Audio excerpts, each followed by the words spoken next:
360 competition is tough there, but Mark Smith, he just takes it to another level himself. And what he Yes. does is he dominates that USCS tour every single year. And it just shows why he just sticks with the 360. He makes spot 410 starts every now and then up here, but he just sticks with that 360 because he's so damn successful in it, and it Yeah. just works so well for him. And he cleans house down there. I'm surprised that most of South is not Mach 1 chassis down there. I know. I'm really surprised with that also. I mean, they are one of the best when it comes to 360s, period.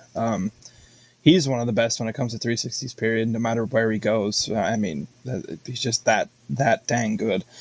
But anyway, I guess let's continue on with our shenanigans for the evening. So, Jessica Friesen going to make her NASCAR Truck Series debut at Bristol. What do you think about that?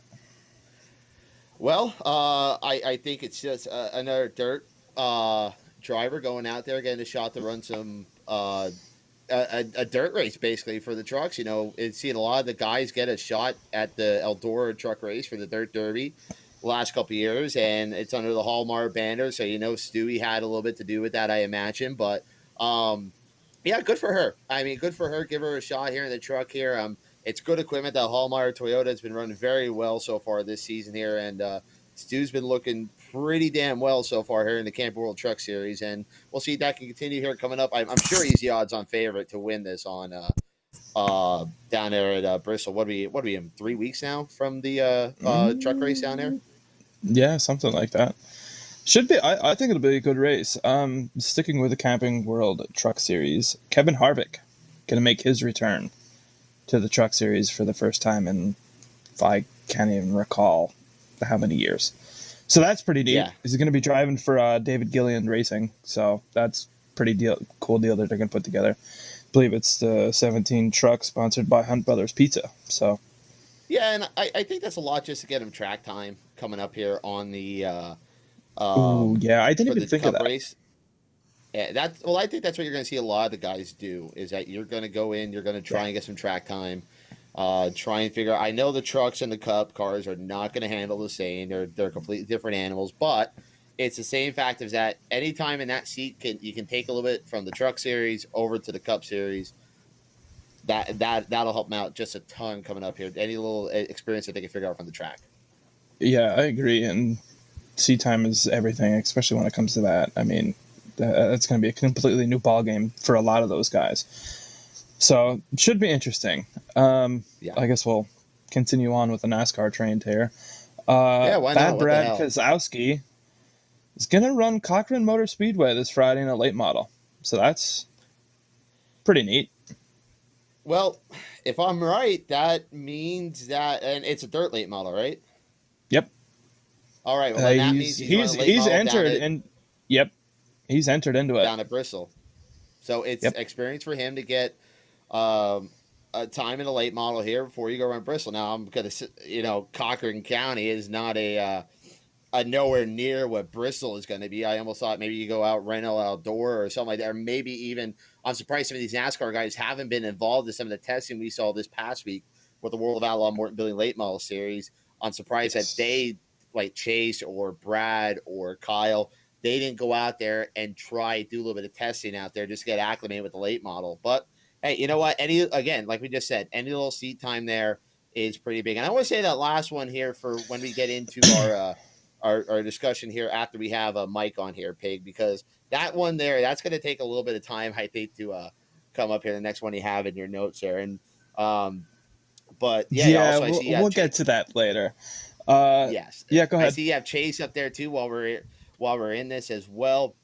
Uh, Chase is running Dirt Nationals as well. So I think they're almost running it. I wonder. I don't know what NASCAR is looking like here next week because you're going to have Kyle Busch, Brad, and Chase running, and Kyle too running in these races here, and it all accumulates next Saturday night. And I guess with this Yeah. new deal with NASCAR here, where they're not doing qualifying and practice, is that it's gonna be it kind of helps them out that way they don't have to spend all weekend at the track now. Yeah, I foresee a lot of helicopter rides in the future. I forget where NASCAR is next weekend, but More than likely going to assume helicopter rides and plane rides for a majority of the NASCAR folk. Absolutely. While we're on the subject of Bristol, Canada's Ricky Weiss has the fastest lap time so far at the dirt-covered Bristol. If anyone cares, it's a Uh, 15.266 with an average speed of 125 miles an hour. I Quick, just to quickly put that in perspective, 125 miles an hour in a dirt late model on dirt. Denny Hamlin qualified last year at Bristol at a 14.848 with an average speed of 129 miles an hour. That is 4 miles an hour difference. That's absurd. Yeah, and that's also the track looked really, really nice. So and Rob, you're right there. They do have busy schedules. They may not have the time to do it, but I thought that it might help out a little bit there. Maybe get a little bit of seat time during the week. Who knows? But yeah, I think that test there was it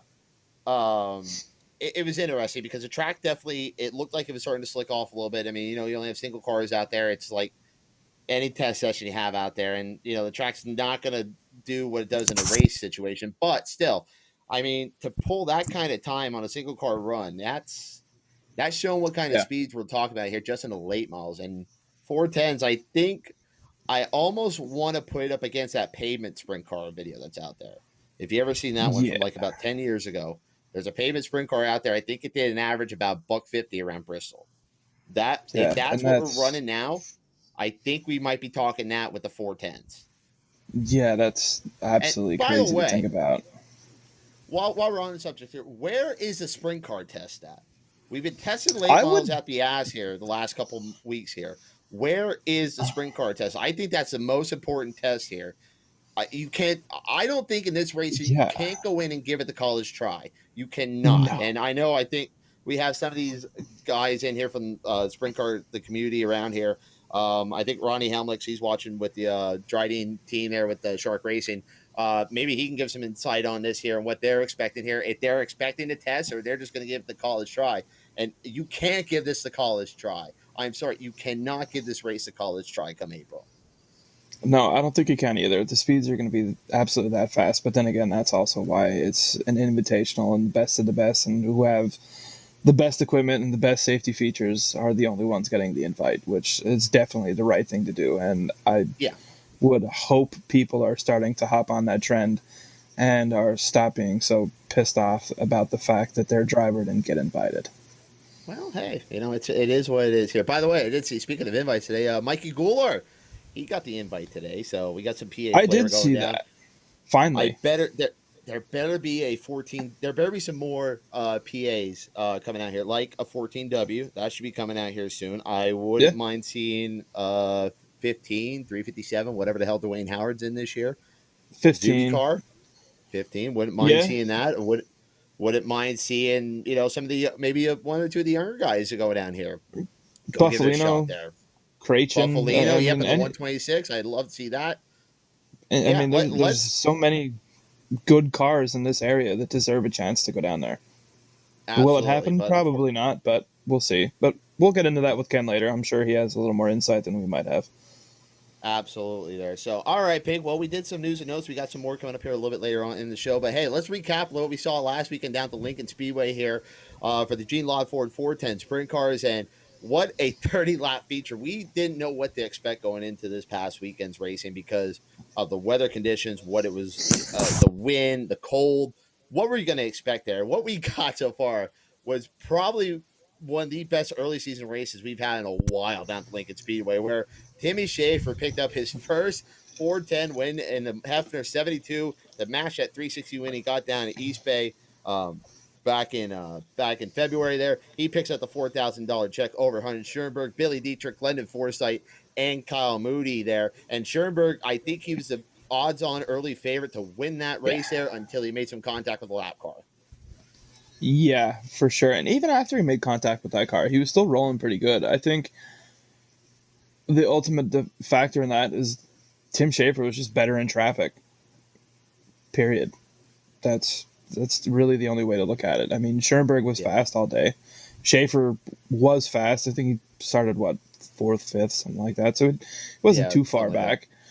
So either way, he had to go forward to get there. So that made it all the more exciting. And I thought it was a great race for the part that I couldn't feel my hands and my toes. But, Well, hey, it's early season racing in March. You're not going to get weather like you had today where it's 70 degrees and sunny all the time. So, but hey, good on Tim Schaefer there. Great win for him and the whole Heffner clan there. And we're going to take our, we'll take our first commercial break of the night here because I see our guest is logged in here. When we come back, we'll have the owner of the 72 Heffner Racing Enterprises car coming up with us here. Mike Heffner will be joining us. Stay tuned.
And welcome back, ladies and gentlemen, to the Highside Hustler. My name is Bert Woodrick. Alongside me, Adam Rubright. Join us right here on the line right now. He is the car owner of the winner down at the Lincoln Speedway this past Saturday afternoon here. Mike Heffner has joined us. Mike, thanks for joining us on the Highside Hustle, man. How you doing tonight? Good. Thanks for having me, guys. No problem. But, hey, congratulations on the win here. I know this 410 win is a long time coming. I saw you down in Victory Lane there on Saturday, and you just had a look of kind of joy and relief on your face there. It was a great race down there Saturday. Lincoln put on one hell of a show there, but to have your car in Victory Lane there, that was just a long time coming for you guys, wasn't it? It was really special for me. I told somebody else I was up in the box, and I try to remove myself from the racing down there because I am involved with the promotion and with the ownership. When my car's there, when my car's not there, I feel perfectly comfortable, but I felt a little strange. We picked a good pill. We picked a shitty pill, or can I say that? I don't know if I can say that. Yeah, go ahead. I don't give a shit. Yeah, absolutely. Crappy pill last week, and I was kind of relieved because I was like, oh man, we don't want this to look, strange. I just always think about that because the thing that I fear the most is anyone ever thinking that there's any kind of bias going on. So we picked a crappy pill the first week. We picked a great pill last week. And that definitely helped us out a lot. If we would have picked another crappy pill, I doubt we could have come through the pack. But, we also picked a good pill to start pretty much up front in the feature. I'm not saying Tim did his job. Tim did a great job. And there were a lot of guys, that would have started 4th and would have finished 4th or 3rd and finished 3rd. But Tim did a super job, and it was very relieving just to see the car in Victory Lane. We struggled a little bit with 410s the last year or two. And that was just awesome to get one out of the way that early in the season. Absolutely. Yeah, for sure. So how you mentioned kind of trying to separate yourself in between the racing side and the promotional side of it. How hard is that actually to do? It's tough because I think and we ran into this up at Selinsgrove. I rarely tell this story because we don't talk about it that much, but it is really difficult because I would always err on the side of being more harsh on my car than any others. And I think it was 2 years ago with Greg actually up at Selinsgrove, and we had a problem. We messed up the redraw, and he was supposed to start 3rd in the feature, and it ended up he started 7th. And we already posted the lineup, but it was wrong. He got screwed. We got screwed. It was just an error, and that happens. We're all human. But I didn't correct it. and I would have corrected it with anyone else, but I thought it's not worth never want to give the perception of bias. And like I said, it's probably a detriment. It probably works against my team because I'm always thinking that I never want to show it, even if it sometimes hurts us. I would rather have people think that and know that there is nothing going on and there is no bias. Well, let's stick with the car here a little bit because you went out on a limb here, and there was kind of no news on who's going to be in the 72 this year, and all of a sudden, it's right before Florida comes out, the Steel City Outlaw, Tim Schaefer, comes in this ride here, and it's been a great pairing so far for you guys here. How did that pairing come about, Mike?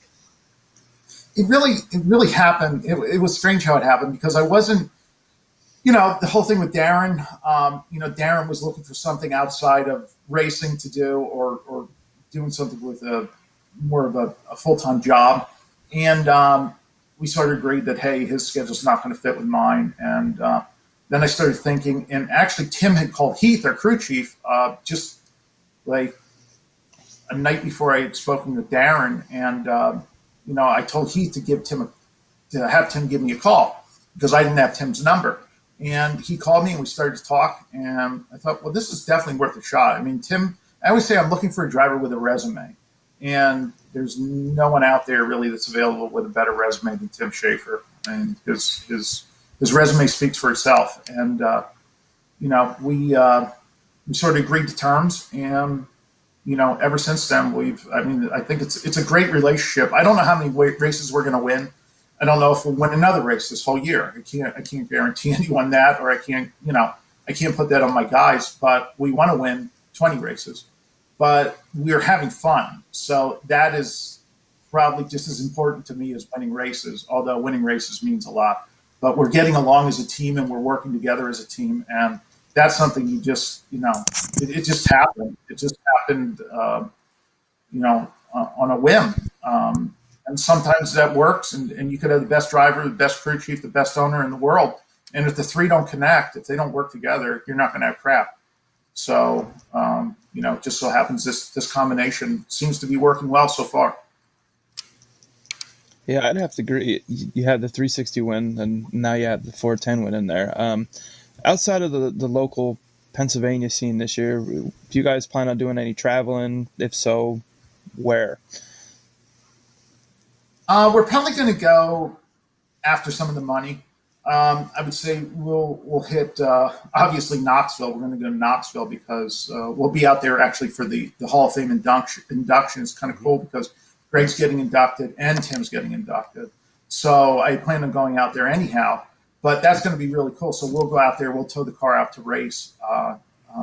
So we'll race out there, and then we will go probably to Eldora, and then we'll go back out to Knoxville again and hit Knoxville for the Nationals, probably doing the 360 Nationals and then the 410 Nationals.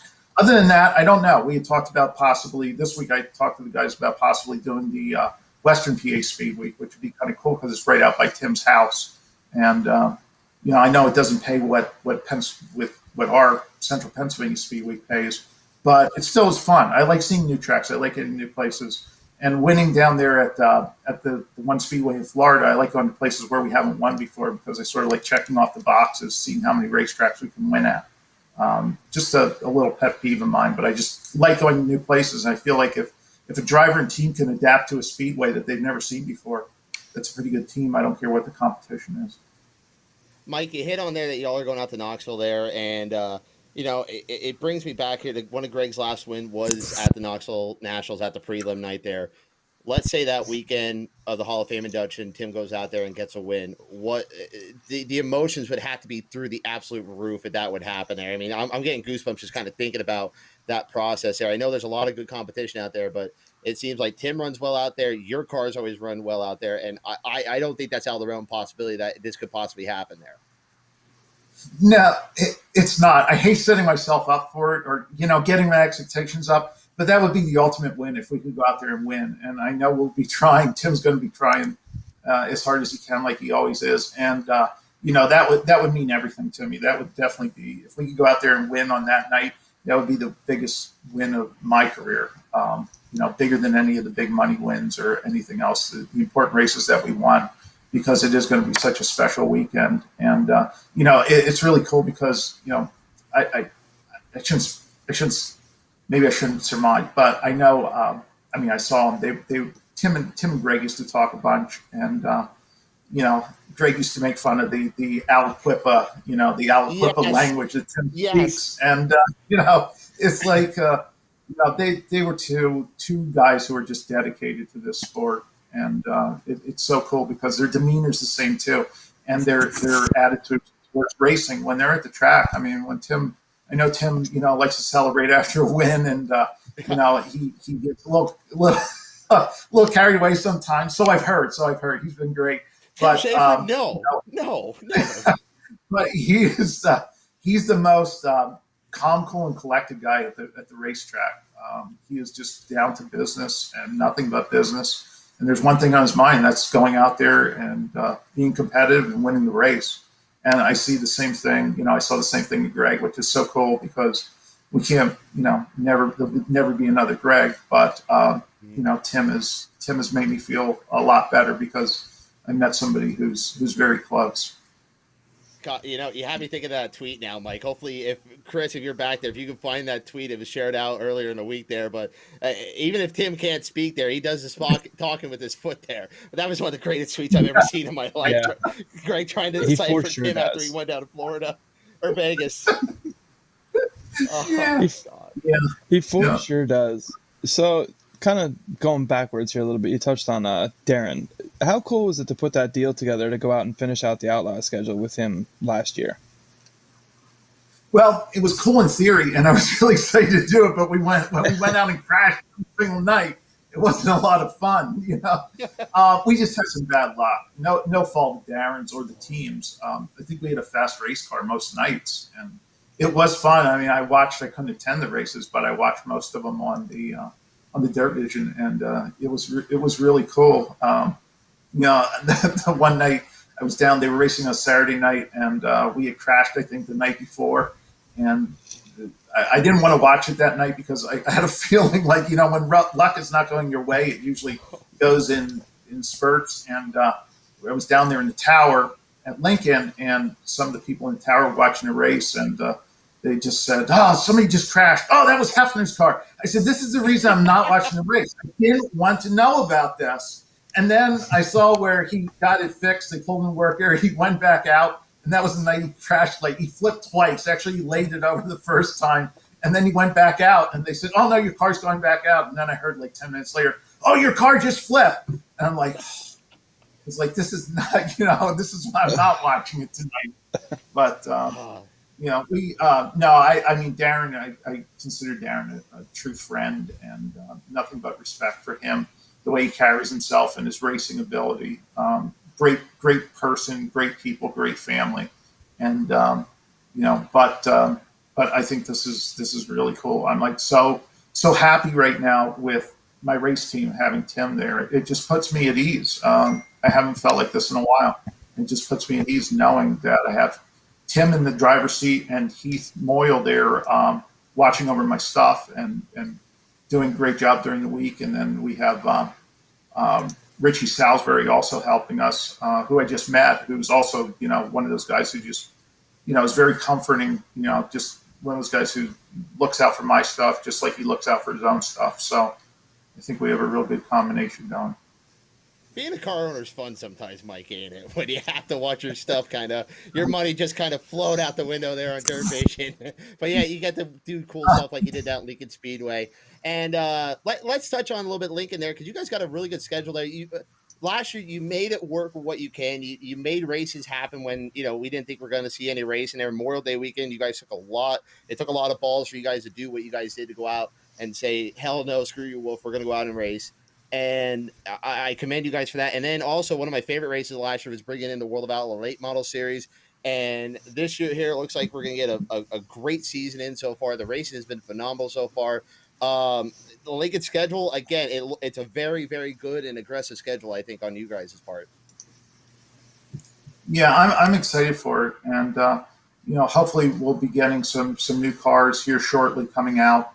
who haven't been out yet. I know a lot of fans haven't come out because of we had a great turnout the first week, which, the weather wasn't that great either. People didn't think we were going to race, but we wanted to get the race in because let's face it, if you're going to schedule races for February and March, you know that it's going to be cold and you know there could be weather problems. So if you're not going to try to run those races, what's the purpose? Then just start in April, which is, there's nothing wrong with doing that. But you have to be prepared for these races. And I know sometimes the elements and the track and the grounds aren't ideal for the racers or the people that come out. But the people that come out and the racers have to realize also that this is the hand that we're dealt by the weather. And we're racing because that's what racetracks are there to do. And that was one of our things last year. We knew, when we did reopen, we knew there were so many people who wanted to come out, their own free will. We didn't twist anyone's arms. We didn't tell people they had to come. Even the drivers, they didn't have to come, but they were certainly welcome. And we wanted to give people a place to race. And I feel like, I don't like tooting our horns too much, but I feel like Lincoln actually did open up the whole floodgate for tracks to open, because once we did it, everyone else saw. I think if we would have backed down when the state was after us and when the local people were after us, meaning the district attorney down there, I think if we would have backed off and not held our ground, I don't think any of the other Central PA speedways would have opened.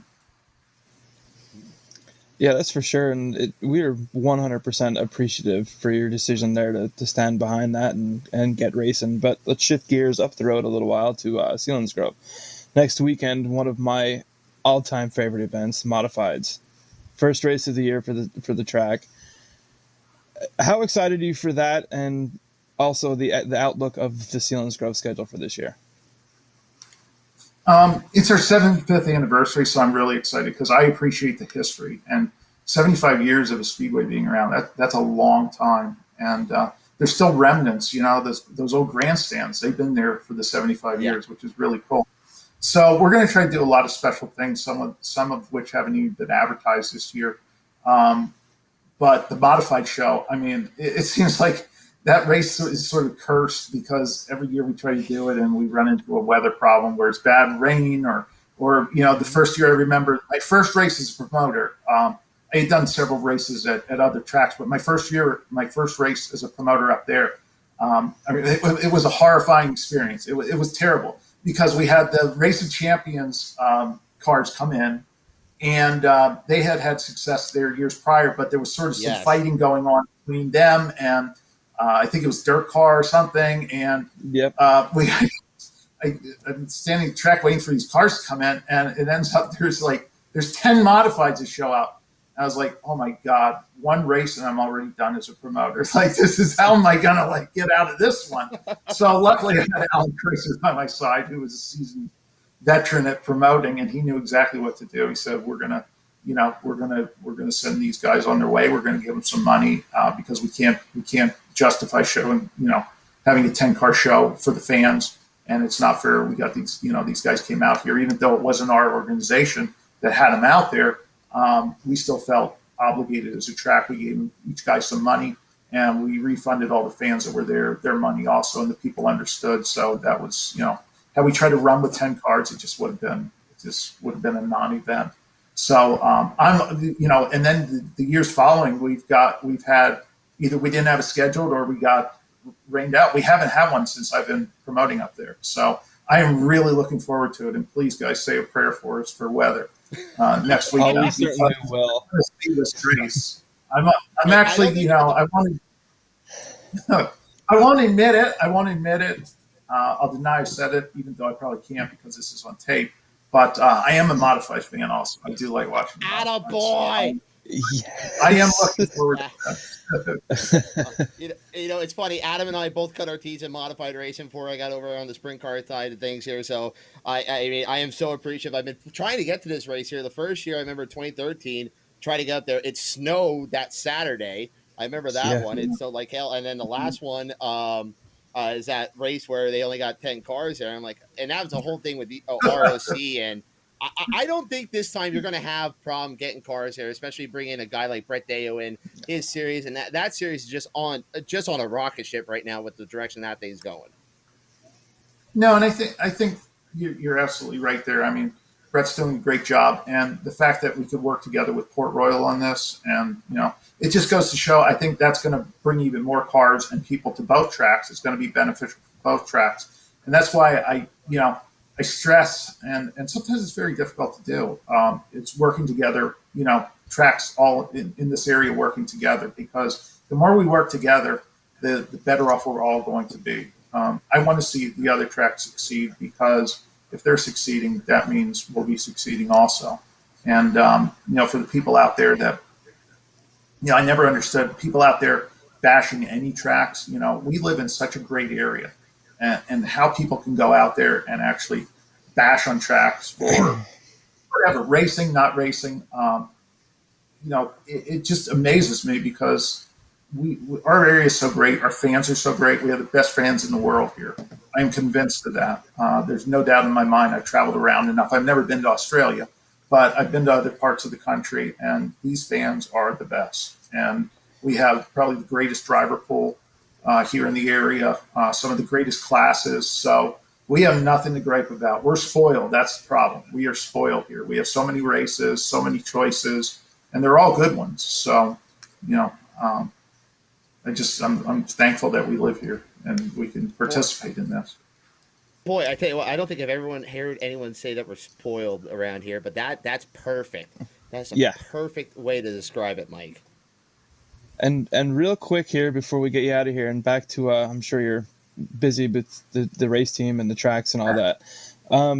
One thing we didn't touch on here yet is the Speedster. Are you still putting together that deal for Kutztown for, I believe, Pouch Junior this year? Yeah, we do have that going. In fact, I just got the bill for the motor being rebuilt. So that just came today. It's fun, isn't it, Mike? Oh, here's another great surprise. Yeah, great. I forgot about that one, but that reminded me. I have a lot of fun with that too, because I'm only a half hour away from Kutztown, being in the Allentown area. So I can get up there usually on a Wednesday night, and our shop is only a few miles away from the Kutztown track. And I have a great relationship with little Billy and with the Pouch family. So and we're very competitive there. I realize it's not Williams Grove Speedway, but I still, when we win there and do well, it's definitely a sense of accomplishment, because there's some highly competitive races that and race car drivers that race there. So that's one of my happy places too, because it's just fun having a place to go and race on a Wednesday evening. It's cool. I would probably do it every single night of the week if I could, but I could probably also be broke. I'm sure I'd be broke. That's why you're as crazy as us, Mike. You're as crazy as us. Hey, buddy, thank you so much for joining us here. We appreciate this. Who do you got to thank for all your success so far this season here, all your partners on the 72 car and everywhere else you got going on here? Who do you got to thank for everything going on? Well, it's tough. I already mentioned the crew guys, but I almost have to put a picture of the car in front of me to tell you, because I'm getting old. My mind doesn't work like it used to. But of course, Red Robin and Red Robin Catering, Lehigh Valley Restaurant Group has been great. They've come on board. They're sponsoring us, several other cars, several tracks. They're a wonder to, a blessing to local racing, that we have a corporation like that who want to get involved. I have to thank Bennett Blazers, Blazers Auto Body, Blazers Body Shop, or Blazers Speed Shop, as they call it on the internet, on the All-Star telecast. Lelands.com, my company, we do even though it's Lelands, we still try to take care of the car. And then Sealands Grove Speedway, Willwood Brakes, and there's a list. There's so many people that help out, and so many people that I owe for helping out. If I miss anybody, I'll make sure I get them in victory lane. Perfect. Well, Mike, thank you so much for joining us tonight. What you're doing for the sport is phenomenal. Congratulations once again on the win. Continued success for you guys here, and I'm sure we'll be talking to you again at some point here this season. Hey, maybe you never know. Maybe after, I don't know, maybe you knock the 69K off the Tuscarora 50 bandwagon there. You go get him. Maybe we talk after 50 grand win at Port Royal. Well, I think I can't tell you which one, but I think we're going to be in the hunt for a couple of them. So thank you guys. Have a good night. Take care, Thanks, Mike. Mike. Good talking to you. There he goes, folks. Mike Heffner. He's going to head on off here, and that was a great conversation, boy. The It knowledge he was. has, and by the way, folks, if you are friends with him on Facebook and you see what kind of stuff he posted, he is a history buff. Some of the Yes. auction items he has with Leland auctions and all that stuff, he is a history buff. So when he says he loves history, he means all sorts of history. There's so much sports memorabilia, and that was a cool conversation to have, and it seems like Mike's in a very, very good place this year, especially with Timmy in that Yeah. car there. I know they've been struggling a lot, and not, it's been a tough couple of years for Mike, but it seems like he's starting to have some fun again. Yeah, I agree, and it's really really great to see. It's refreshing. Really, it was an excellent conversation. It was probably one of the better conversations we've had, truthfully, and it was.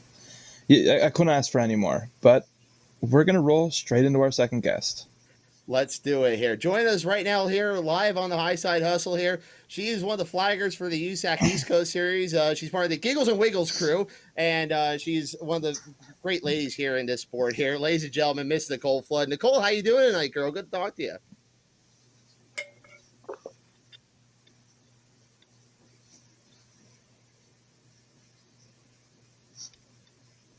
Say hi, Nicole. Do we got it working? Is Chris out of jail now?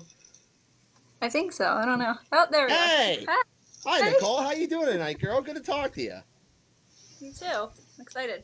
So, hey, thanks for coming on here. And we were trying to figure out, all right, who can we have on to help us celebrate International Women's Day here? And the first person that came to mind was you, just because of your involvement with this sport here and how you have grown into it, and especially what you do with the USAC and also the kids up at Phoenixville too. I think that's where you flag at, correct? Out at Phoenixville.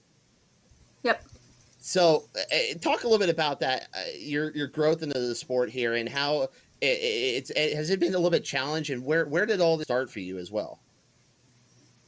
So I started going to the races when I was really, really little. My dad and his family were involved, and then they had friends that were involved. So Rob Rachowski was running a Sportsman over at Bridgeport back when I was like 3 is when I started going to the track that I can remember. And at least from stories, that's what I remember. And so we would go to Bridgeport to watch him, and then also Grandview because it was closer. So that's actually where I kind of fell in love with it, because I was seeing the race cars there and at Grandview, and then meeting other drivers, just growing up with them. Like Kevin Herthler was another one because he would help out Rob. So growing up in the racing world and not actually being like a racing family was cool, because I could just be a fan and enjoy it. And then my dad came home one night and he was like, hey, my buddy had me go to a meeting with him tonight, and it was for a quarter midget club, and I joined. Like, do you want to race a race car? Like, he had already joined before he even asked, and I was like I get to be in the car, like I get to drive it. It was like, yeah. I was like, yes. Like, sign me up. Like, yeah. So at that point I was like 12, so I was already a little bit older, and I was almost the same height that I am now, just a lot skinnier.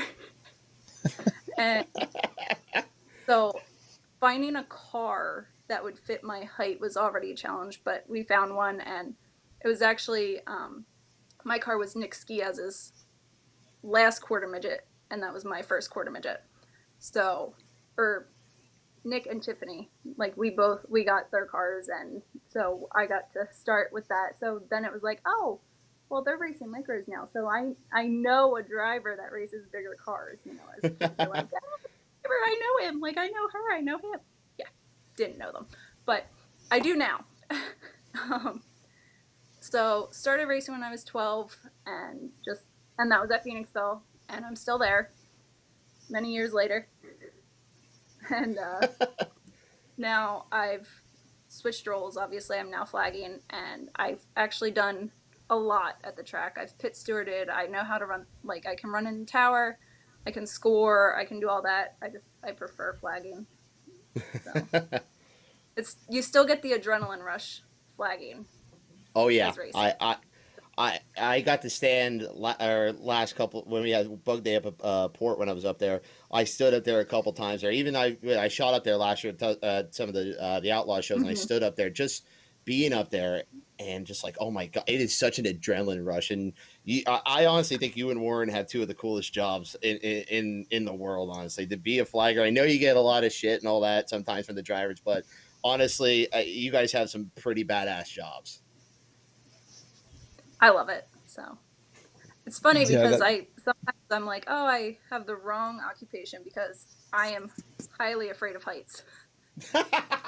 Oh, that fits well. So yes, I've that only had doesn't make a one whole lot issue. of sense. I've only had one issue, and that was at Winchester. But all of our tracks around here, they have pretty decent stairs getting up to the stand, and they're pretty sturdy, so I'm fine. Like, as long as I don't feel like I'm gonna fall, we're good.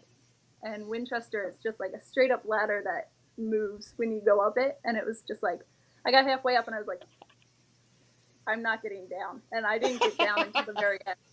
I literally stayed up there the entire night, and I was just like, hi. Oh, that's fantastic. And if my memory serves me correct, your first national event that you would have flagged for would have been USAC at BAPS, or it might have been Susquehanna at the time. If that serves me right, I might be wrong there.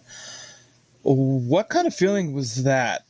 You know, with them, the 410 windlass cars roaring past you. So you get into it. I had been flagging quarter midgets, so I'm like, oh, okay, like it's fine, it's fine. It's not fine. When they go past you, it's like, oh, hey. It's not as bad as I flagged a wing race, and that one you really get the wind pulling you, and you're like, oh, hold on tight. Same with the modifieds, but when you're standing up there, you don't like after the first time they go past, you really don't think about it.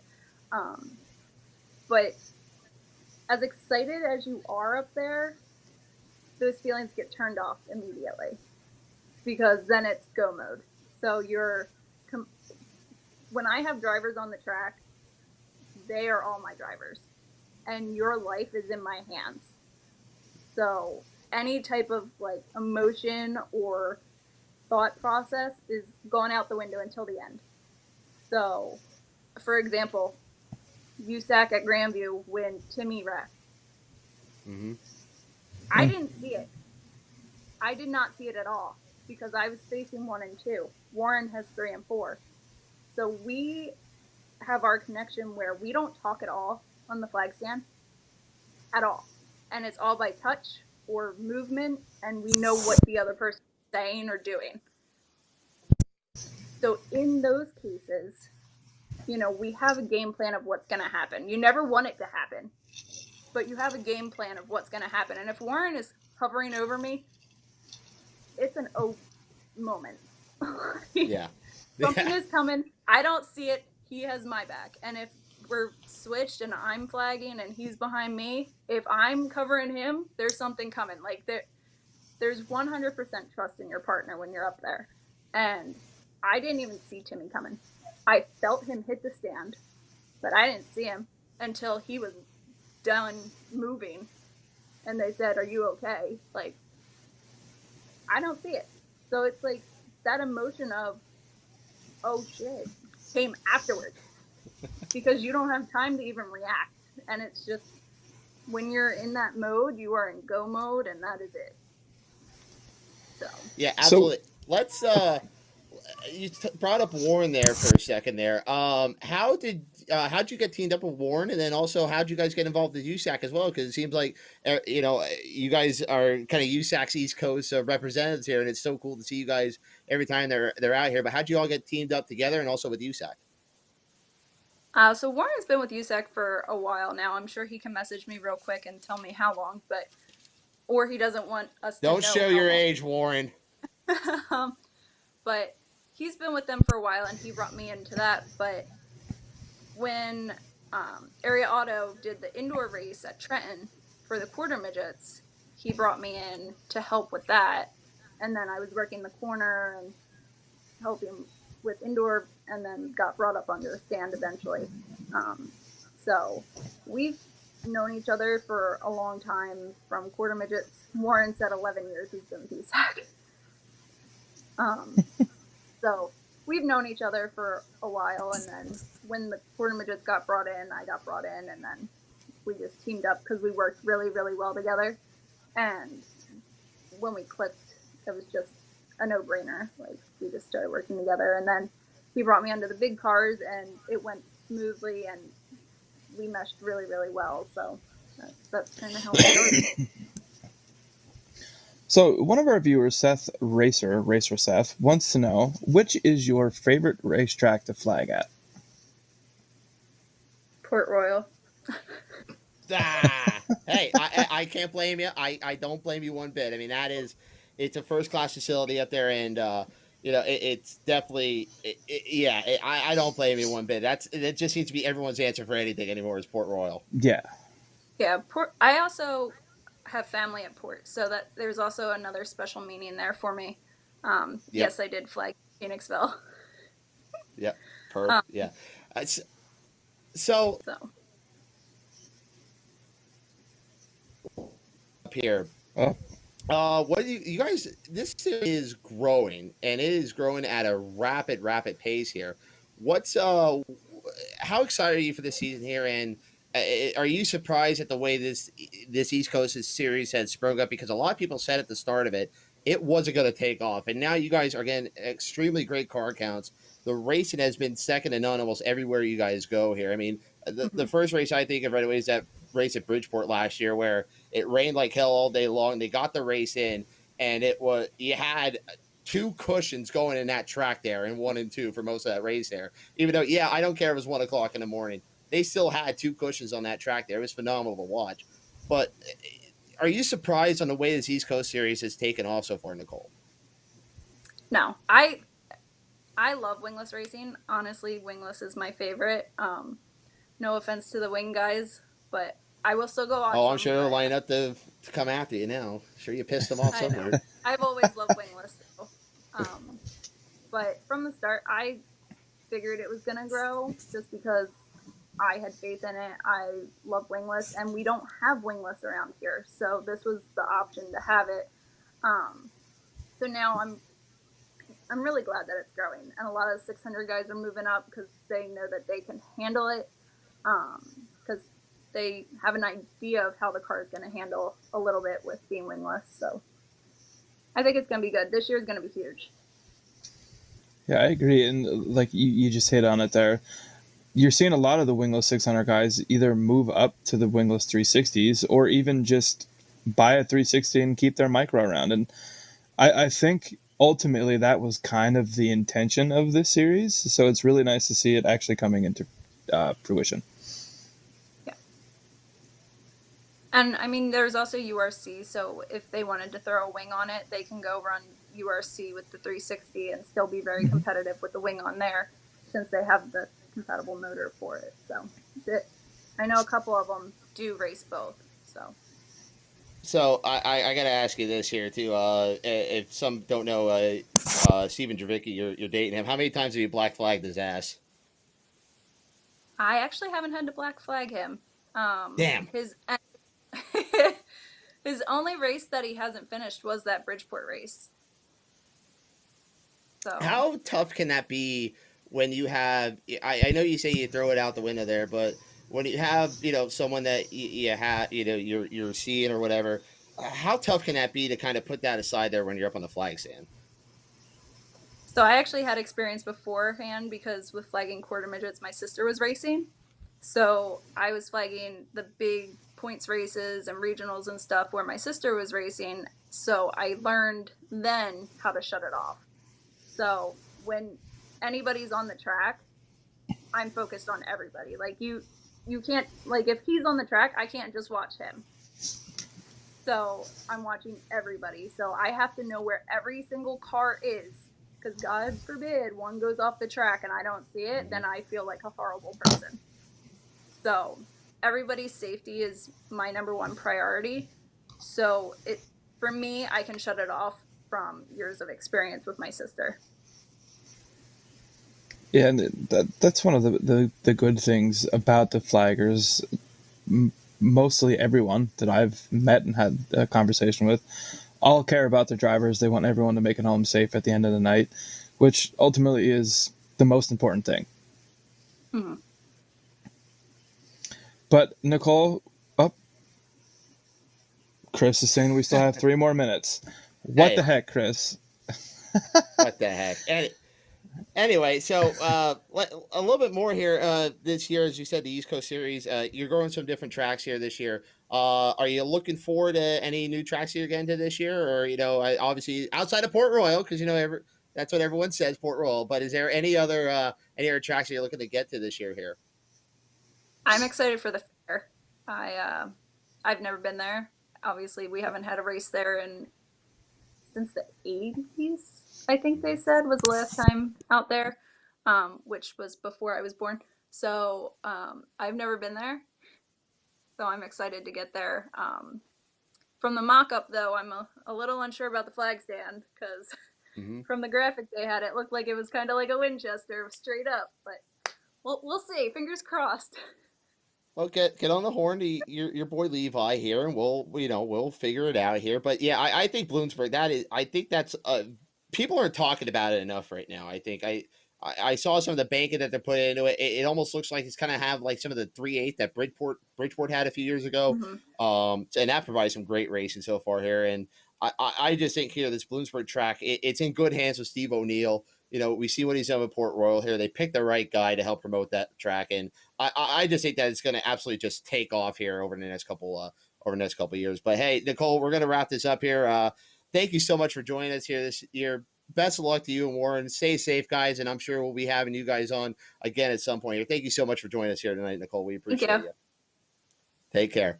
And there she goes, Nicole Flood. She's on her way out of here, and we're just rattling this off here, Pig. We've been having such great conversations here tonight. Can't take a damn commercial. We can't, no. I'm almost out of beer here. I only brought one because I thought I had time, but I got comfortable here. And now we're going to bring our next guest in, which without this man, ladies and gentlemen, I don't think Adam and I would be anywhere we are because this man has been giving us so much encouragement, so much faith. He's one of the best guys in racing. He's one of the best writers for DirtTrackDigest.com. Ladies and gentlemen, one of the best people in this world, the great Kenny Bruce. Kenny, welcome to the Highside Hustle, my friend. Great to have you on one of my shows finally, buddy.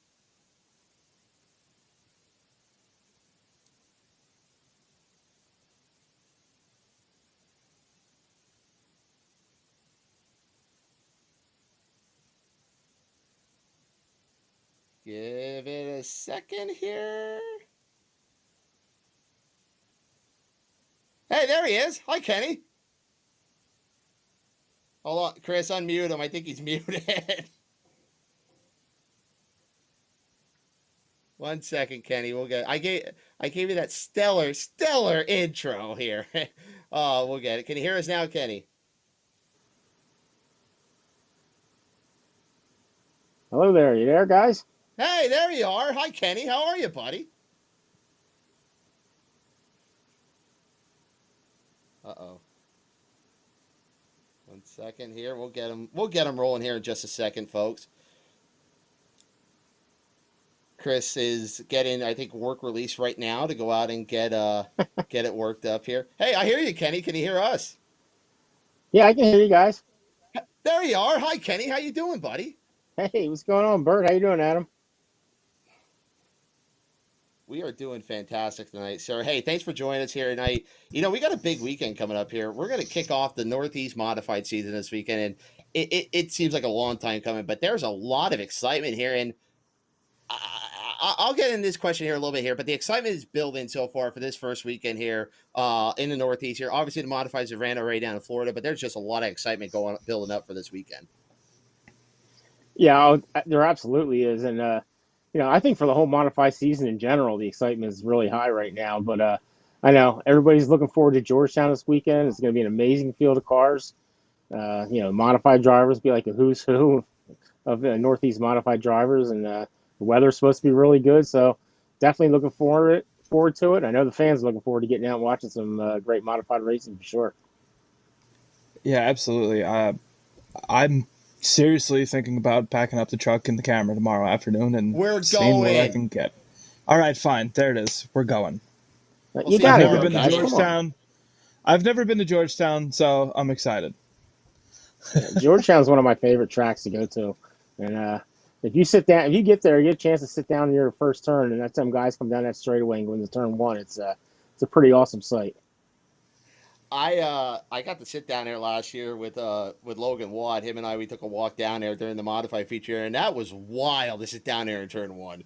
I it was wow, just the experience you get of the full field coming right by you there. You're right, Kenny. It is such a cool experience, and what Brett has done with that track is wow. What a facility they got down there in southern Delaware there at Georgetown. It is a first class facility there, and it just gets better and better each year.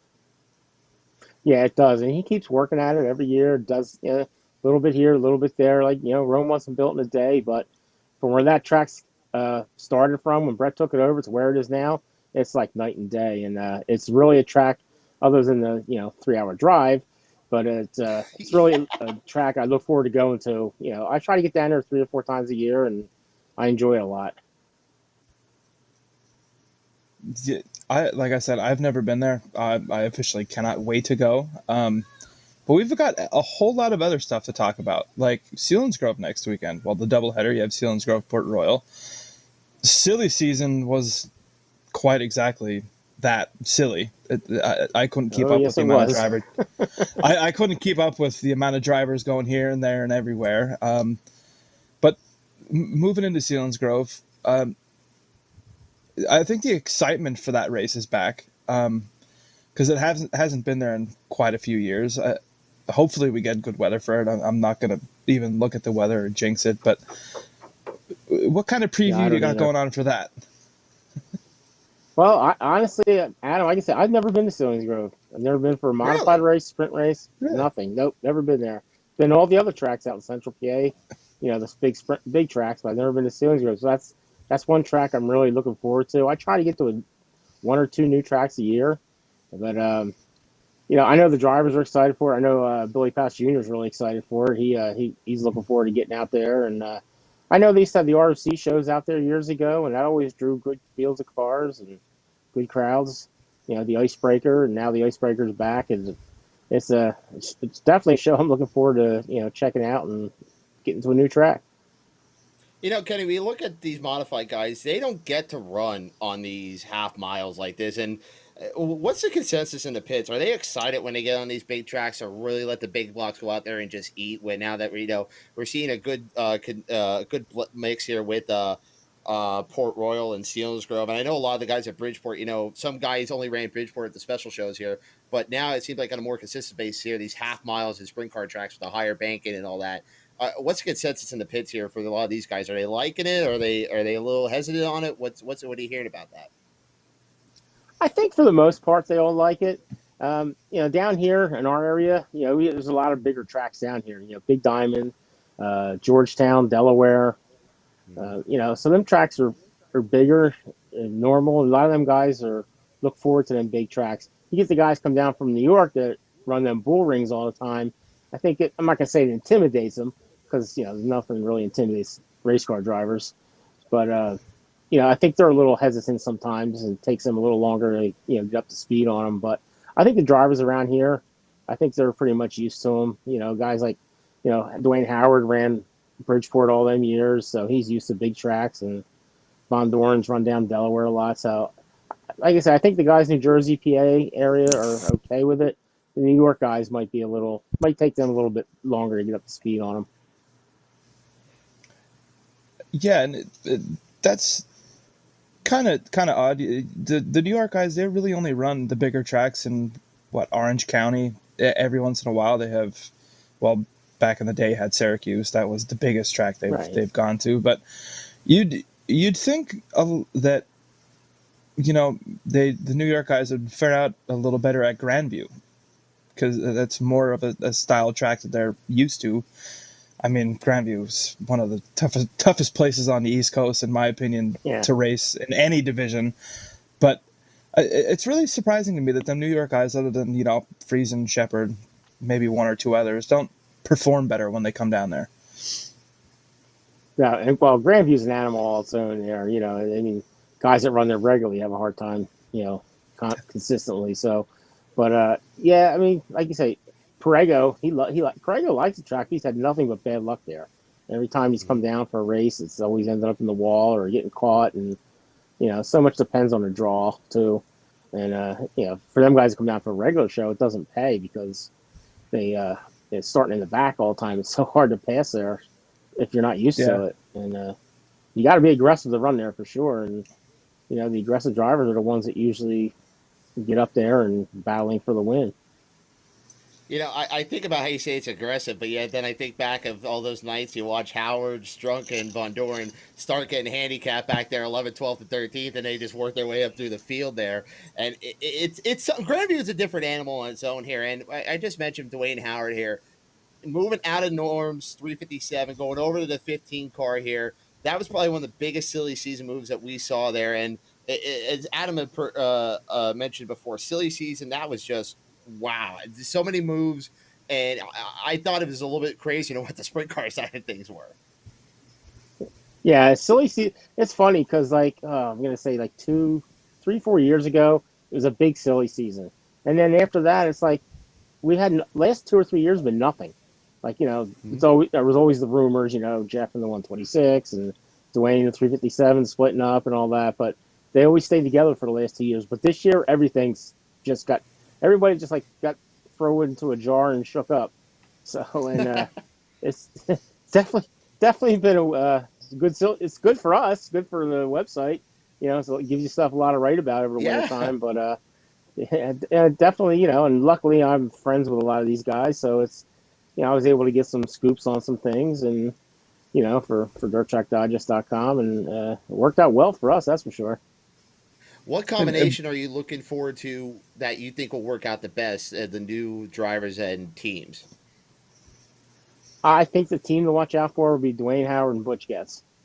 That car was strong last year. In it. The car, like I said, that car was great last year with Jeff Strunk in it. Butch has great equipment. I've talked and text with Butch a lot over the wintertime, and I know he's excited, and he's gone all in. I mean, all in. They've got 2 new Bicknell cars. Well, 3 really. The one is they bought up the Petruscas. That was never run. That was never raced before, so they got that. He's got new motors and rebuilt motors and trailer. Built a new shop, and he's talking. From texting with me, I texted him one night about his, car looked real nice, and he goes, "What do you see? What we dropped in this car?" He thought that motor was strong last year, so he's all excited to go, and I think that's the combination to definitely watch, for this season. I'd have to agree with you there. That car was real fast right out of the box when Strunk brought it there last year, but to me the biggest surprise was Strunk back into one of the Zuby's rides, which. I was completely shocked about it. I mean, I think it's a good pairing. They had some success before, and Jeff has figured out them new Bicknells. Man, he is on another level when it comes to them brand new Bicknells at Grandview. Yeah, Jeff and Zuby, like I said, they had success before. They had some wins at Grandview, and I think they want to.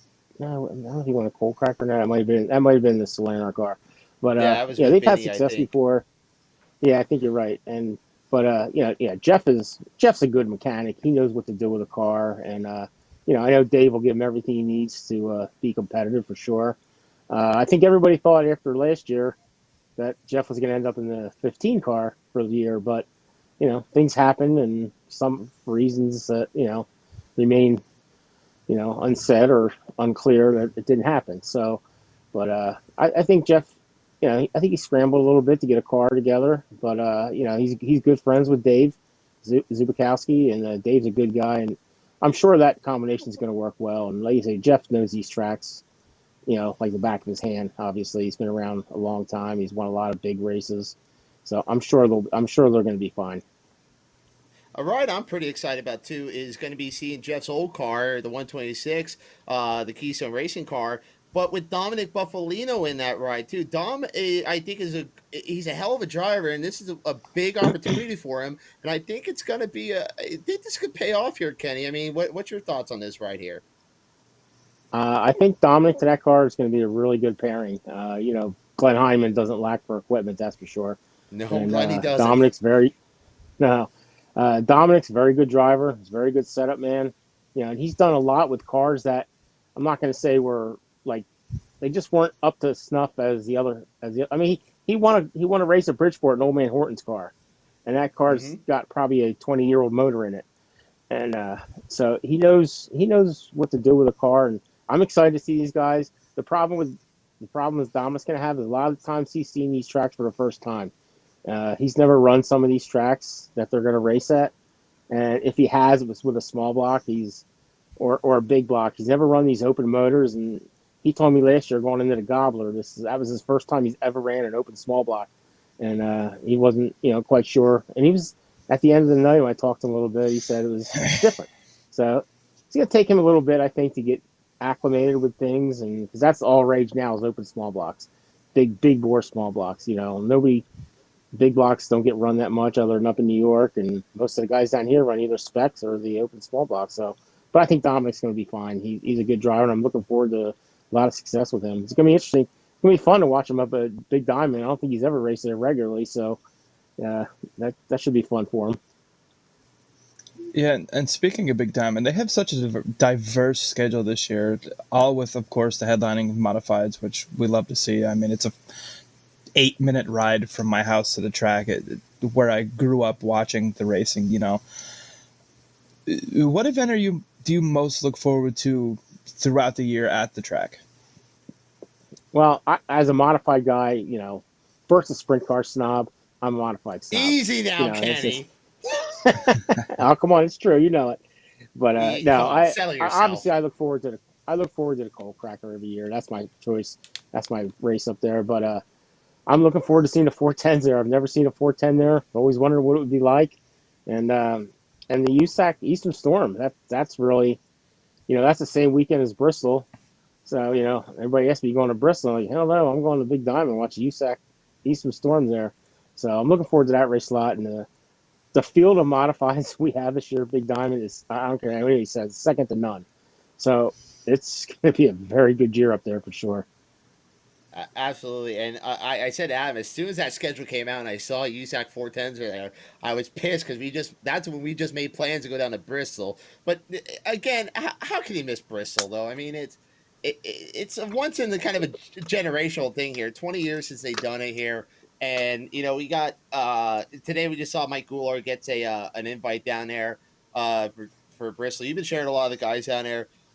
What's your thoughts on this whole thing here that we're going to see big blocks on the high banks of Bristol here? We'll get back to the local things here in just a second here, but and especially like Big Diamond. But you touched on the weekend of Bristol there.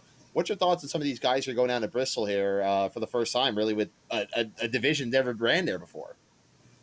Now it's going to be interesting to watch for sure. I know I'll have my laptop or my iPad up there at Big Diamond. I'll put it on Dirt Vision, be watching it while I'm at Big Diamond. Yeah. But I'm really looking forward to it. I think them cars are. I mean, you saw the late models testing down there, and that was pretty cool to watch that. And I think once the big blocks, and I can't even imagine the sprint cars on there. But that's it's gonna be fun to watch. And I wish I could go. I really do. But I just with Big Diamond running USAC, and I write the releases and I write their post race releases, and a big race like that. If it was a race at Big Diamond and there wasn't modifieds that night or nothing going on, not too much going on, and it's different. But when there's a big race going on there, I'm committed there, and I got to do what I have to do. It's hard to pass that up. I agree with you, Kenny. It is so hard. I mean, USAC always. You see what the East Coast Series has done at Big Diamond here, and I mean they've been kicking so much ass here, and I can only imagine what the 410s return is going to be down there for the Eastern Storm. Yeah, I can't wait either. So that track's. Yeah, I love watching the USAC wingless cars there, and I like watching URC there. I think they get around the track fantastic. Yeah. So when the wingless cars it's on there and the 410s, with them big wings and all that, it's going to be fun to watch and interesting. That's for sure. Yeah, that's for sure. And I'm really bummed out that the both of us aren't going to be there. I mean, the USAC date, we're in Bristol. The 410 date, we're finally going to Knoxville. I mean, but we got super late models. Yeah, but we have super late models, so that's good. Super late models, yeah. I've been a modified guy my entire life, but Bert's trying to drag me over to the sprint car world, but he's I'm not not going to let it dragging you happen. anywhere. I'm You're just trying like hell, diversifying but your portfolio. I've been trying to say there's that one for Kenny for race. years, but I'm diversifying your portfolio. There's one race I've wanted to see in person. It's the Knoxville Nationals. There's just something about it. I mean, the Knoxville Nationals is like the Super Dirt Week for modifieds. It kind of compares the same, I would think. And yep. I miss Syracuse terribly, but I think the racing at Oswego has been absolutely 10 times better because there's actually racing. Yeah. You're not just watching single file, other than on the restarts.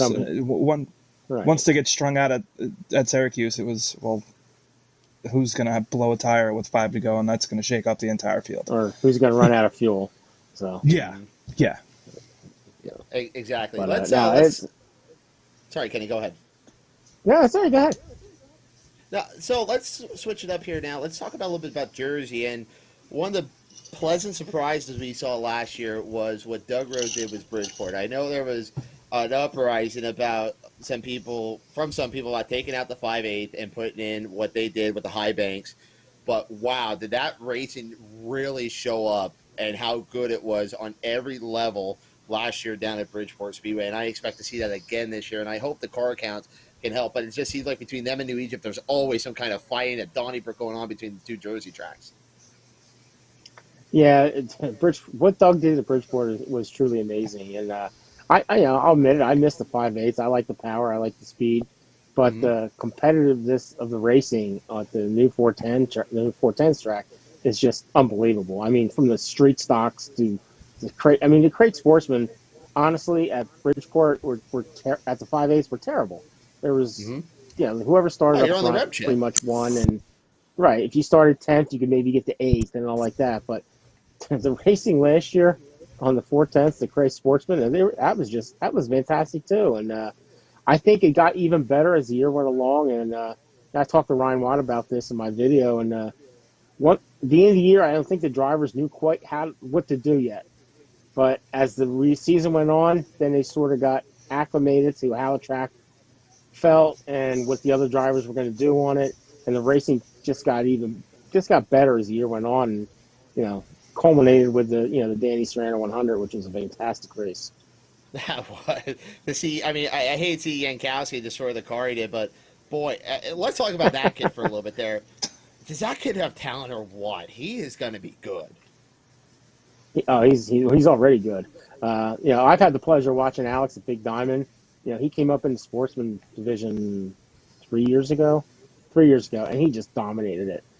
I think at that time he was 12, and he just dominated that division. Some of the veterans were like, "Where's this kid coming? Where's he coming from?" But he would just blow by guys, and he's so mature for his age. That's what got me.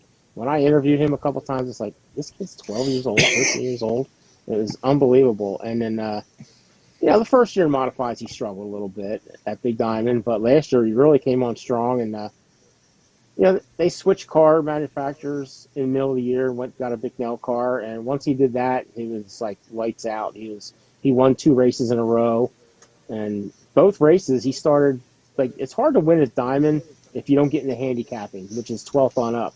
And he won both of his races, I believe, from outside the handicapping. That's how good he was.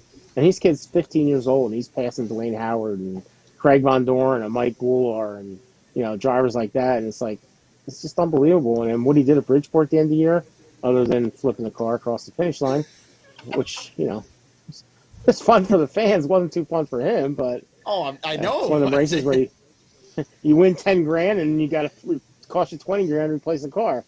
But he's a good kid. His father, I've got to know his father a little bit. His father's good. He's down to earth, and his father tells me this kid eats and sleeps racing, and he's got to tell him to go to bed at nights because he goes, I walk by his room and I hear him on his phone, and he's on with some shot guy from California at like 10 o'clock at night, and it's just the kid's good, and you got the young drivers coming up nowadays, the modifieds. Look at Tanner Von Dorn, that kid's amazing. Mm-hmm. So it's a bright future for the modifieds, that's for sure. And let's touch on that. I'm not saying the older guys like Von Doren, Dwayne, Strunk, they're getting older.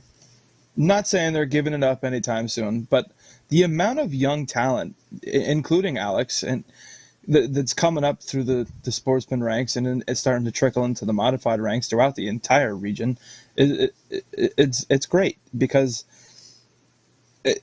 it's rejuvenating, and I don't want to say Yankowski is going to move on to bigger and better things, but I see that in his future at some point. Yeah, I do too. And like you say, you got Tanner Van Doren, Yankowski, kid up in New York, Derek McGrew. He's running big blocks. Mm-hmm. He's 13 years old. He's running big blocks down in Florida, which I'm not sure he was probably ready for that yet, but he did it. And he did it. A couple of nights he struggled, but he got better as the week went on. But the future for the modified division, and these older veterans better watch their backs because these young kids are coming for them. Mm-hmm. Absolutely.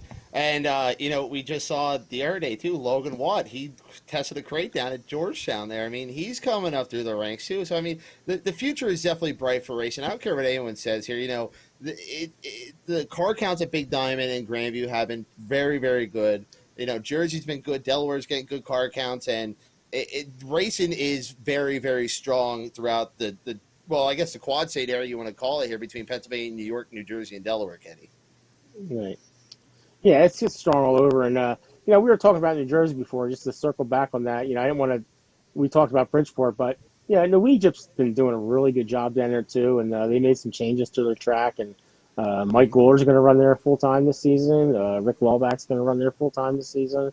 So, from what I hear, might be a couple others, but I don't know that for sure. But they're doing a good job down there, too. And like I say, it's a battle there between them two for cars, between Bridgeport and New Egypt. But they all seem to, make do with what they got. And, the racing's been pretty good at both tracks. The old fight between North Jersey and South Jersey. You got to love it. All right, Kenny, before we let you go here, who are we looking for here? I'll give you a couple here. Who's the ones to watch this weekend? Outside of Stewie and Shepard, because we know those guys are going to be up towards the front.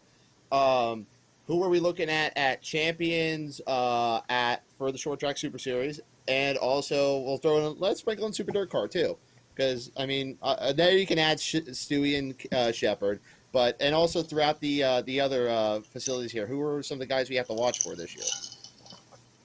Well, I think in the Short Track Super Series, especially for this weekend, watch Michael Maresca. He's a driver. I think he had a sort of a breakout year last year. He won 2 championships at Fonda and Can-Am, and he just exploded at the end of the year. Won a couple shows down our way, and I think he's driving the Gary Simpson 12K on the South Series, and probably his own car on the North Series. But he's one driver I think you got to watch out for this year. And then of course Ryan Watts looking for a bounce back year. He had a bad year on the Short Track Super Series. I know Billy Pouch Jr. is one driver that really wants to get to that Friesen Shepard level, and he's almost there, but he's just a little bit behind him yet. And I know he wants to get up there, and I know he wants to win a series title, really bad. And they got the equipment to do it, and he definitely has the talent to do it. Max McLaughlin driving the Norms 357. We'll see how that works out. I don't know about that yet, but we'll see. Max is a great driver. He's got a lot of talent, but Bridgeport is tough. Got Go Down's always tough down there, and Billy Pouch, the senior, and Yankowski. I think I pick him to win the championship down there. I think he's going to be good, and let's not forget Timmy Buckwater too.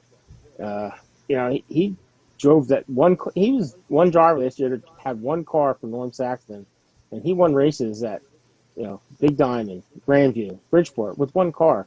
Most of these teams have a car for each track, and he won it all with one. He's in the Danny Somling 51 this year on the Short Track Super Series.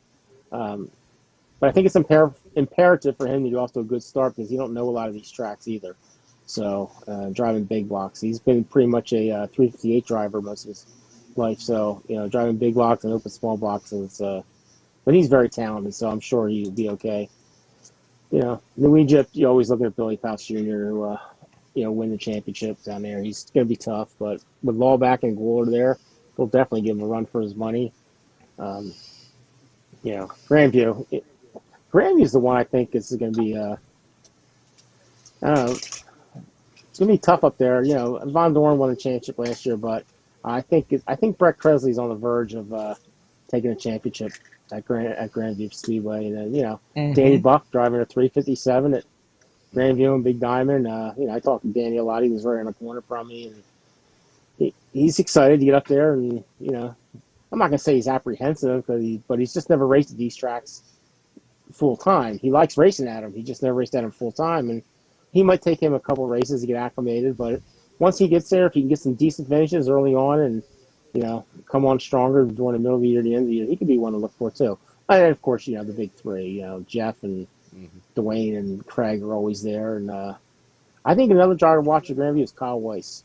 I watched him down in Florida, and he was very impressive down in Florida. And I think Kyle might be in for a decent year this year. Yeah, and he was very fast towards the end of the season last year at Grandview once he got his motor gremlin shook out. Yep. So if it wasn't for bad luck, he probably would have had a lot better finishes than he did. Yeah, he would. And like I say, I watched him down at Bubba's, and he was very fast. He had a couple bad luck nights, but he was fast every night. So, and then the Super Dirt Series, I mean, Matt Williamson's always tough.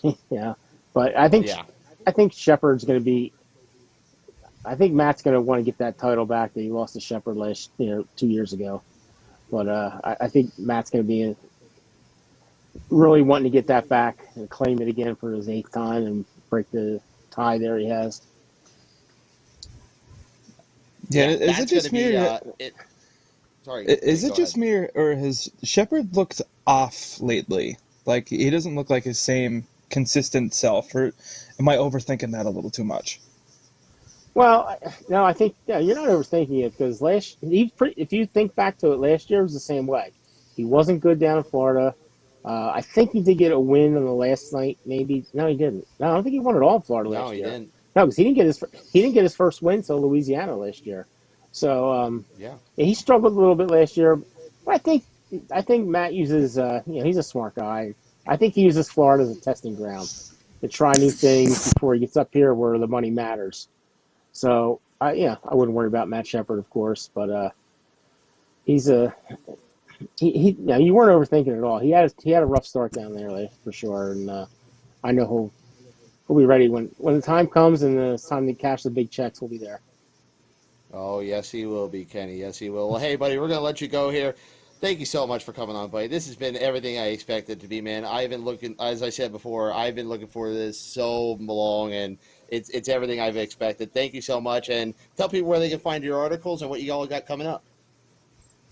Yeah, well, you can always find me on DirtTrackDigest.com or DirtTrackDigest.tv. We do some videos. I'm trying to do some shop talk videos.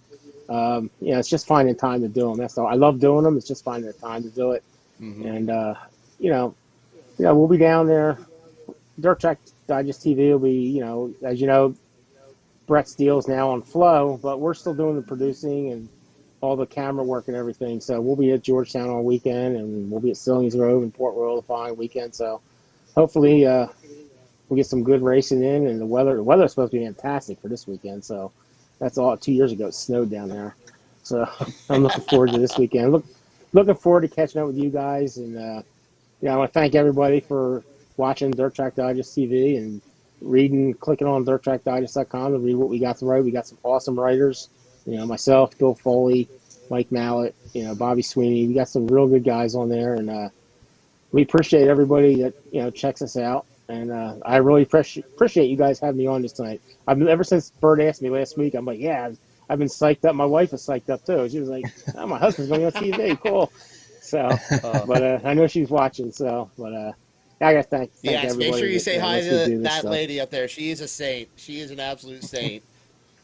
Yeah, no, my wife is awesome. She lets me chase my passion, and it's I'm very thankful that she allows me to do that, and because dirt track racing has been in my blood since my dad first took me in 1970. I was 10 years old, so to Flemington, and I've been chasing I had some years there where I didn't go too much because my son was involved in sports, my daughter was choir and things like that. But now I get to chase my passion again, and I'm just so grateful for everybody, for hooking up with Mike Mallett, all he's done for me to help me along, teach me how to do things, and the guys at Dirt Track Digest TV. It's been a fun ride so far for sure. You're the best, Kenny. We'll talk to you tomorrow, buddy, when we see you down there at Georgetown. Thanks for coming on, my friend. Yeah, we'll see you tomorrow, and anytime you guys want me to come on again and discuss anything, I'll be there for you. Oh, I'm sure we're going to have you on pretty soon here. There's going to be a lot to talk about throughout this year. Thanks, buddy. Talk to you later. There he goes, ladies and gentlemen, the great Kenny Bruce. All right, folks. I tell you what, let's take a quick commercial break here. We'll get some ads in, and we'll come back. We'll wrap up with some news here, and we'll wrap up the Highside Hustle, which has been a fantastic show here tonight. We'll take a commercial break. We'll be right back, folks. At 600cc Performance, our roots run deep in CC racing. A leader in fuel injection, dyno tuning, wiring, and diagnostics. With over 15 years of experience in building and tuning, you can count on us to get you to the winner's circle. Whether it is diagnostics, sales, or service, 600cc Performance is your source for everything CC racing. Find out more at 600ccperformance.com. If there's one thing every car guy hates, it's cleaning the garage. Do you want to take most of the time and hassle out of that job? Then call Zone Garage of Eastern Pennsylvania and New Jersey. Agnes and her crew will have your garage, shop, basement, or even your porch looking great all the time. With unique patterns and designs, plus the ability to incorporate your logo or any artwork, your space will never have looked better. Installation is done in 1 day, guaranteed, and Zone Garage offers a 20-year warranty on the top coat. Their coatings are durable, anti-slipped, and impact-resistant. Give them a call at 570-856-6067. That's 570-856-6067 for Zone Garage of Eastern Pennsylvania and New Jersey.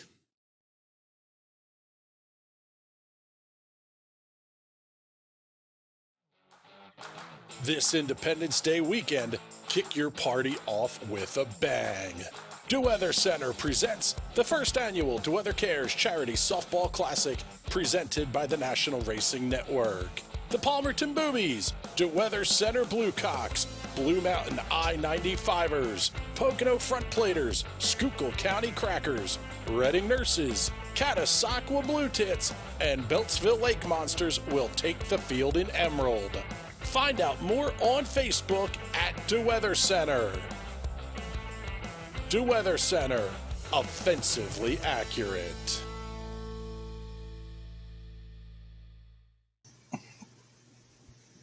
Welcome back, ladies and gentlemen, to the Highside Hustle here on the National Racing Network. My name is Bert Wolfick alongside Adam Root right in.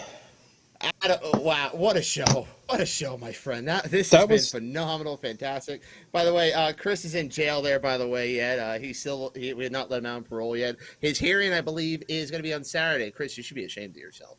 Anyway, folks, thank you so much for joining us here tonight for a wonderful show. Thanks to our guests, Mike Heffner, Nicole Flood, and Kenny Bruce. Thank you so much for all you commenting down there. I saw Flying Phil Walter down there at Photobomb Productions. He's here. Tyler McKim's watching from College Station, Texas somewhere. Wooly Luce is here. Paige Brown, thank you all so much for joining us here. I saw we're on my good friend Alexa. She has us on her big-ass TV in her living room. So we're making it somewhere at Pig here, aren't we? Yeah, that was a lot of fun. That was a lot of fun. I really enjoyed that interview with Heffner, and same with Kenny and Nicole. I thought it was a great night all together with all three of them. Yeah, so we still have some more news and notes to wrap up here. Yeah, Macedo last week or at Volusia, great race, and yeah. Just when you think you couldn't get any better of a race, they go to East Bay, which had a tremendous crowd. Like, East Bay races the best out of any Florida track. I don't give a shit what anyone says. They race the best out of any Florida track.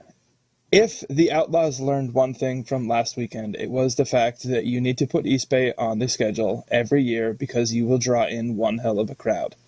Mm-hmm. I mean, that might have just been the mystique. It was. Reitzel all four over the cushion.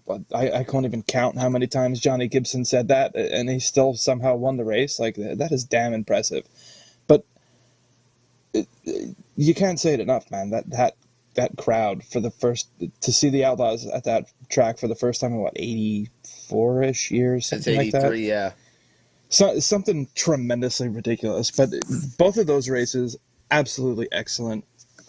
If you didn't catch them, head on over to Dirt Vision, watch the replay so you know what we're talking about. Yeah, and we're going to have some great weather here for tomorrow night down at, I believe, the Magnolia Speedway, the MAG, tomorrow night, and then they're at the Rev over in Louisiana coming up on Saturday. And also on Saturday, you take a look here, Port Royal tweeted this out a little bit earlier today. They're getting ready for their opening day come up here on Saturday afternoon here, and the track looks phenomenal. The surface looks great. Steve Steinley and everyone has done a phenomenal job there. Hey, there's our boy Ronnie Helmlich giving us here in the Hustlers, showing us, I believe, I want to say that looks like Volusia from last weekend. So Ronnie and the boy, I tell you, that was a rough night for the Dryden boys down there at Volusia. You know, Logan started off, starting in the front there, got in the dash, and Jacob, both of them just had some sort of problem throughout the night there. It was just one of those nights there. But unfortunately, it's kind of those things that early nights like this, that can hurt you in the points title, especially with how close this points title is going to be this year. Yeah, for sure. If you would have told me that Macedo would be in the lead of the points it's early, but still, that's quite impressive. I know he's had some success with that team prior, but out of the box this early in the season, he's really impressed me. And it's not like he's winning from the front row. I mean, he's had to pass really strong cars to get there. Yeah, he was stupid fast on Friday night I can't even think now. You got me all worked up there, pig. Anyway, at Volusia, and then let's switch over here now to the other side of things on Saturday night, where Chris Madden picked room for the World of Outlaw Morton building late models there. Track rubber down a little bit there. I thought it was going to be they had the mini stock race up beforehand. The racing was really good, and I really was hoping the track would have stayed the same. It rubbered up down on the bottom there, and Chris just looked so good there, but Mallor and Davenport gave him everything that they could handle towards the end of that race there, trying to see through a lot of traffic there. I didn't catch any of it. I'll have to go back through and look at it. I was too busy on the sprint car side of things, which is really odd for me to say. So, yeah. But, it's... I'm hearing noises, too.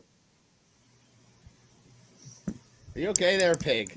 I don't know. I think someone's standing outside of the door with the Caps Flyers game on. So go figure. I wonder who that could be. But yeah, the racing everywhere this year has been so much fun, and it's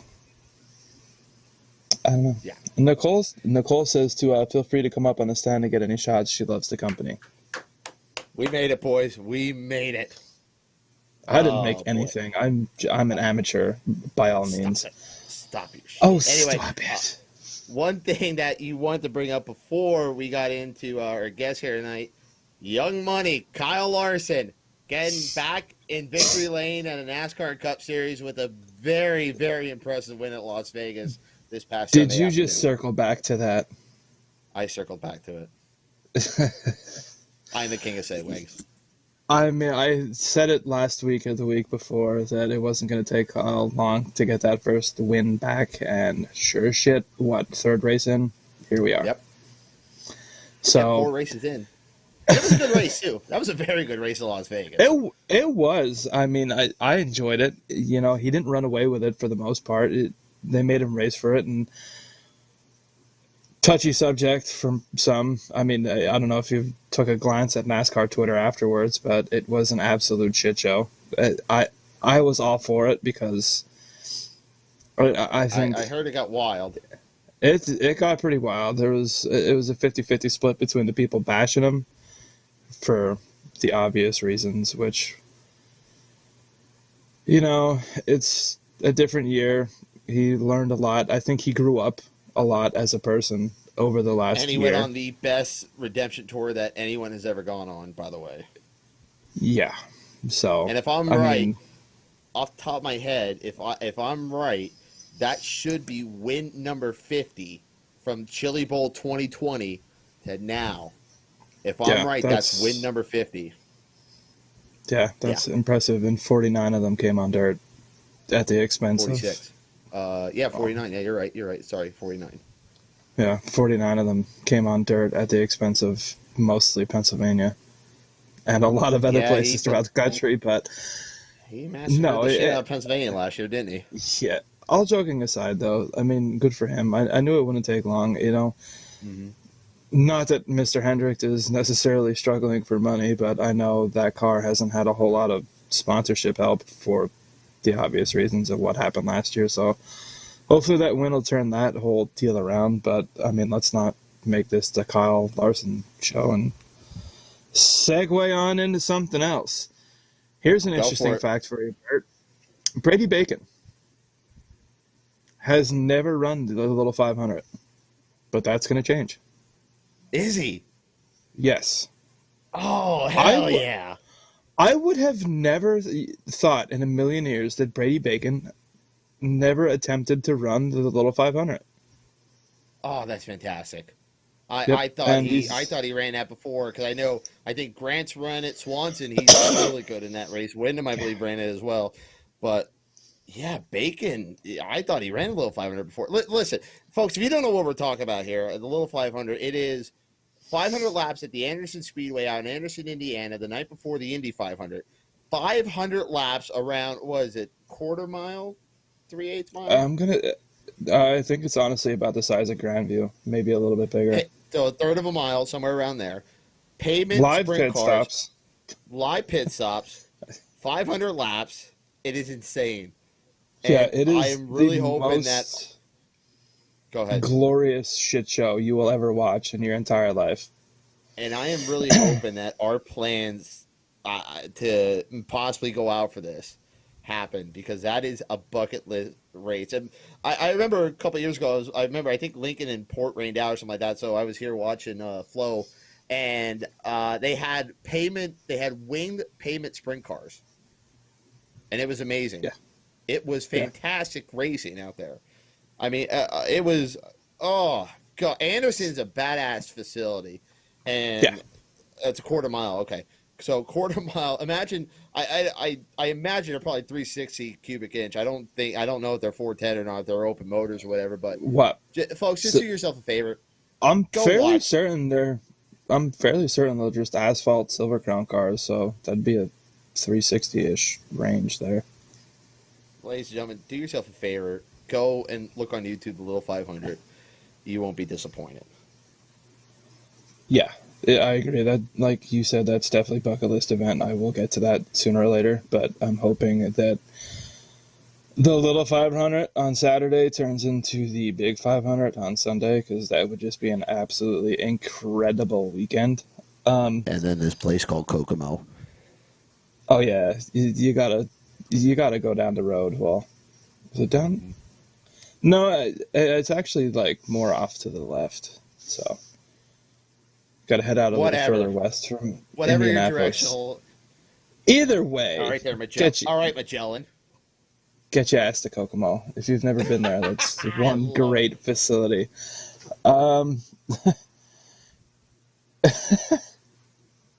Keeping it in Indiana.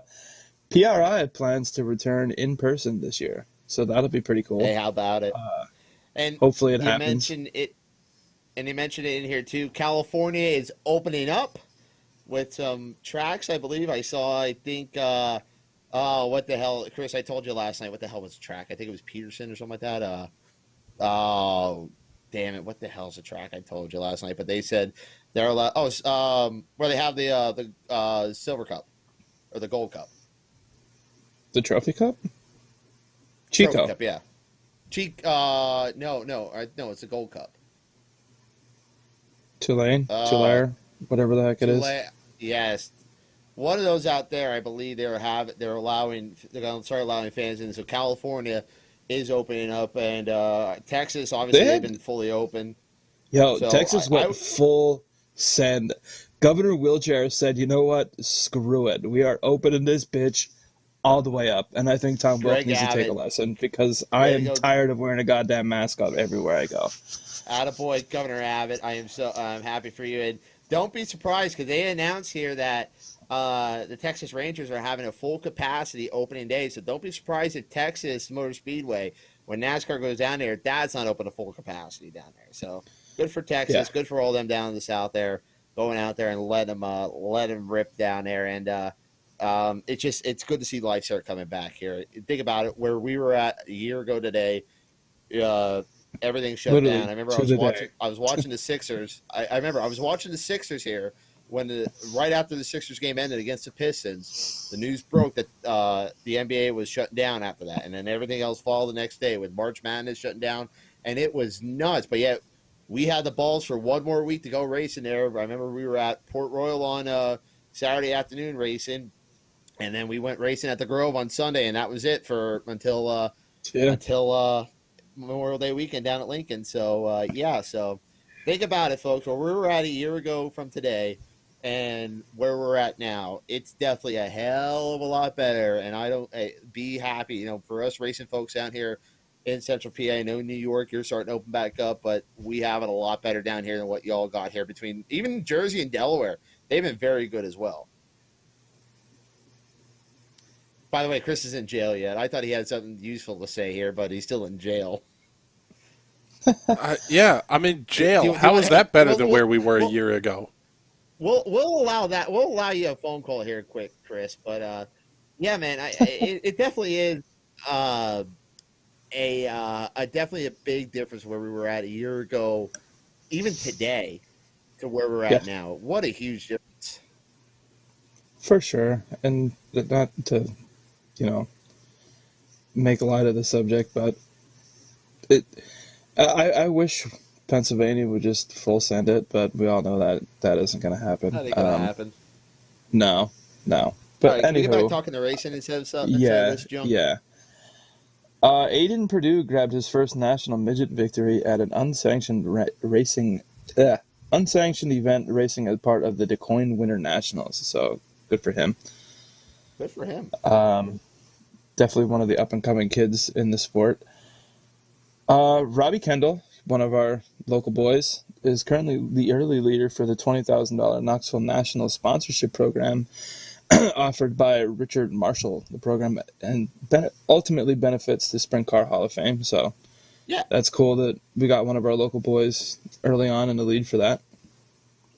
That'd be awesome. See, Robbie, we'll definitely have Robbie on the show here at some point here, but he's really stepped up his game here over the last couple years. I mean, he's really becoming a contender at the Grove. He's looking very well. Lincoln, he's been running very strong down there. I believe he got a win down there last year, if not the year before. But Robbie's really picked up his game here, and that'd be so cool. That money to go into him would be absolutely it'd be a perfect spot for somebody, a low buck team with good intentions that could use some good sponsorship money. Robbie Kendall deserves that. So, folks, go over there and help that Priority Aviation sponsorship out there.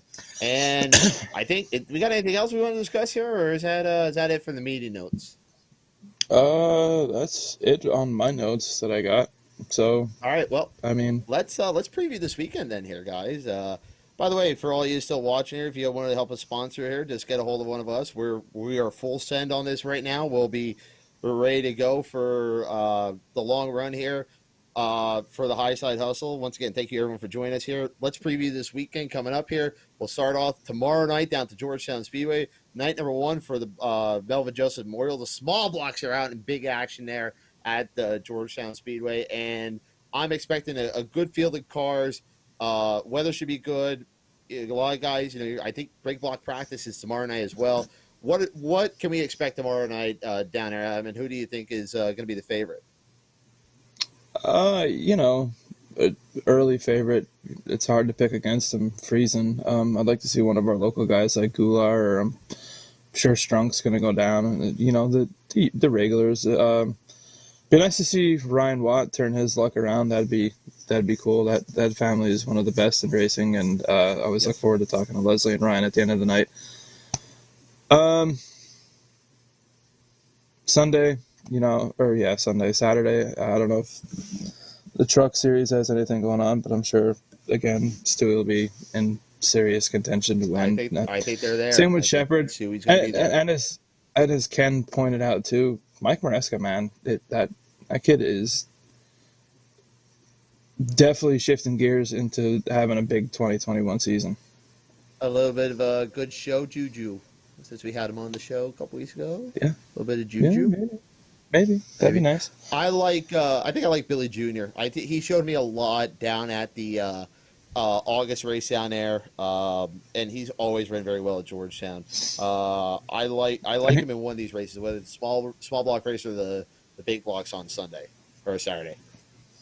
Yeah, I agree. He's had a tremendous amount of speed lately, pretty much wherever he went. He's another one, though. You know, if it wasn't for bad luck, he wouldn't have any luck at all. So look for him to turn his luck around, because he has really good equipment no matter where he goes. I mean, yeah.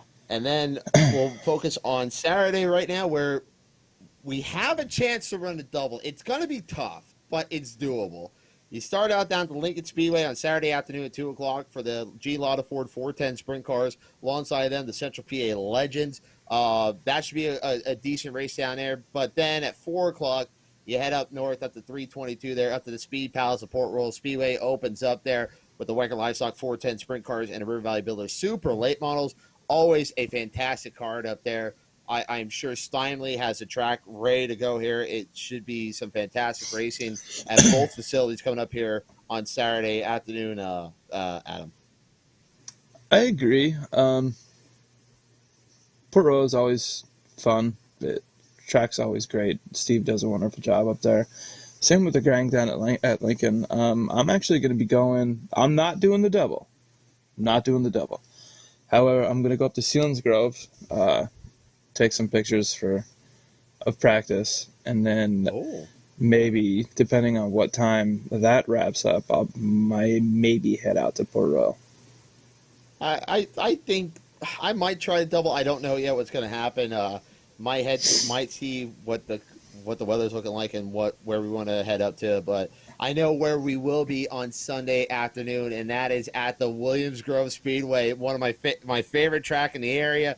So many great nights on Beer Hill there. I don't care what anyone says. I love the Grove. You remember nights on Beer Hill? Somehow, I don't know how. Well, mostly it's Melvin. Mostly because I got to drive Melvin's ass home. So that's the reason why I remember. Is St. Patty going to make a surprise visit on Sunday? Maybe. Patty might be out here on Sunday. You'll see what we're talking about, folks. But St. Patty, the luck of the RH might be with it and lasses. Anyway, but I am just excited to get the Grove going. There, the Grove really showed last year. They can put some good racing on as well. I love that they went back to the daytime opener for the Sunday daytime opener.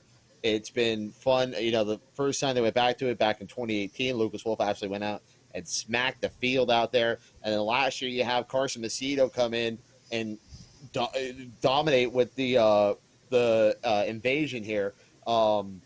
So it's kind of a who's who can show up for this race here. Obviously, you're not having a situation like last year where you're not going to have a guy like Macedo roll in or some of the Outlaws roll in, but I know Peck's going to be in for the next couple of weeks. I saw that today. I saw that. I'm surprised. I thought they were going to sit down south, but I guess Book and his boys, they want to stay up local here. Good for them. By the way, Justin Peck released some new merch. I pre-ordered the tie-dye shirt tonight. That tie-dye shirt is badass. Did you happen to see that shirt that Brady Bacon posted? It's like a California the throwback tee. Yeah, yes, that is badass. I'm going to need me one of them. I love it. But speaking of possible invaders, I wonder what McMahon's doing. Like, what's he got going on? I think we'll have to get Paulie on the show here, but I think they're planning to come out here probably end of March, April. I think around that time frame. They're No, I feel like planning the to All-Star possibly. stuff. I think probably around then, but I think they're waiting for the weather to get a little bit warmer. But I wouldn't be surprised to see Paul McMahon come out here maybe the end of March, early April. I would think that's when their time frame is going to be. But they're ready to go. They are ready to go. I know that whole CJB crew. They're really excited. The car looks slick, but yeah, I think that's around their time frame. If somebody in the comments, if you're still watching, God love you. But yeah, if you have any idea on that, but I know they said probably about that time frame there. Which makes sense, once the weather is officially nice and you get a little bit more daylight throughout the day, which I cannot wait for. I'm tired of it being dark out all the time. Daylight saving times this weekend, folks. Daylight saving time this weekend.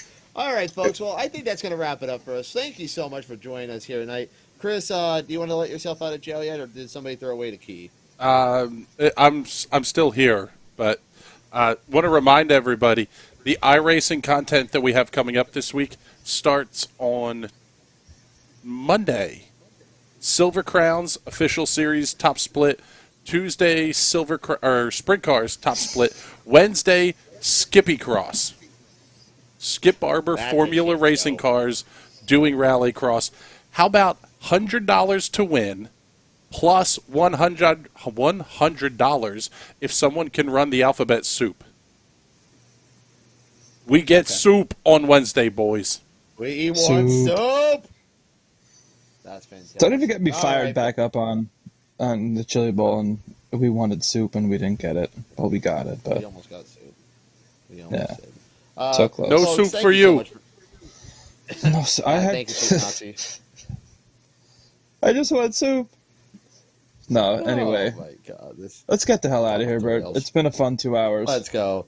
It has been a fun 2 hours. Who said we can't do an hour? We did. Anyway, folks, thank you so much for joining us. Everyone watching, everyone texting me. I know the Yoder Nation, Andrew and Chrissy Yoder were watching. Kirsten, I know a lot of you all were watching here. The Still Wagons. Thank you so much all for. I want to shout you all out because y'all are the best. Everyone watching here tonight, thank you all so much for watching. And it's been an awesome experience to get the show off the ground. Great things take time, and tonight was a great show. Thanks again to our guest, Mike Heffner, for joining us here, along with Nicole Flood and the great Kenny Bruce. So, for our executive producer, Chris Graham, that's Adam Rubright. My name is Bert Wojcik. Keep on hustling, folks. We will see you this weekend. Oh, by the way, we're doing post-race interviews, so seek out for that this weekend here. We'll see you guys next week on the Highside Hustle.